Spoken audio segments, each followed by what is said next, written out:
ઉદાસી સમજવા માટેનું એક બહુ જ સુંદર પુસ્તક છે જેનું નામ છે it's okay that you are not okay. આ પુસ્તકમાંથી અલગ તારવેલી 5 મહત્વની બાબતો. 1. દુઃખ, ઉદાસી કે શોક એક એવી યાત્રા છે જેમાંથી વહેલું મોડું દરેકે પસાર થવું પડે છે. 2. એ અવસ્થામાંથી નોર્મલ કે પ્રસન્નતાની અવસ્થામાં પાછા ફરવા માટે લાગતો સમય દરેક માટે અલગ અલગ હોય છે. માટે સમાજના સ્થાપિત ધોરણો કે અપેક્ષિત સમય મર્યાદામાં જો આપણે કોઈ દુઃખ, ઉદાસી કે શોકમાંથી બહાર નથી આવી શકતા તો એ આપણી નિષ્ફળતા નથી. માટે દુઃખની લાગણી અનુભવવા બદલ ક્યારે દુઃખી ન થવું. 3. આ સમય દરમિયાન જો આપણે લોકોને અવોઇડ કરવા માંગીએ છીએ તો એમાં કશું જ ખોટું નથી. કોઈના ઘરે જવાની, કોઈને મળવાની, કોઈની સાથે વાત કરવાની ઈચ્છા નથી થતી તો એ બદલ જાતને દોષી ન માનવી. આપણું દુઃખ ઘણા લોકો નથી સમજી શકતા. That's okay. જેમની સાથે વાત કરીને રાહત કે હળવાશ ન અનુભવાય એમને અવોઇડ કરવાનો આપણને હક છે. 4.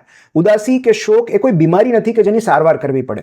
કોઈના વિરહ કે ખોટ પછી જો આપણે ઉદાસ કે શોકગ્રસ્ત છીએ તો આપણે એક એવા પરિમાણમાં પ્રવેશી રહ્યા છીએ જ્યાંથી આધ્યાત્મિક યાત્રા સરળ થતી જાય છે. 5. આજ સુધી ઉદાસી કે દુઃખ અનુભવવાના કારણે કોઈનું મૃત્યુ નથી થયું. તો જ્યારે પણ ઉદાસી, દુઃખ કે શોક અનુભવાય ત્યારે એ લાગણી સાથે શાંતિથી બેસવું, એને પૂરેપૂરી અનુભવી લેવી, એનાથી ભાગવું નહીં. એની સાથે ત્યાં સુધી સમય પસાર કરવો જ્યાં સુધી એ ચાલી ન જાય. કારણ કે હકીકત એ છે કે કોઈ પણ લાગણી કાયમ માટે નથી રહેતી. આજ નહીં તો કાલ એ પસાર થઈ જ જાય છે.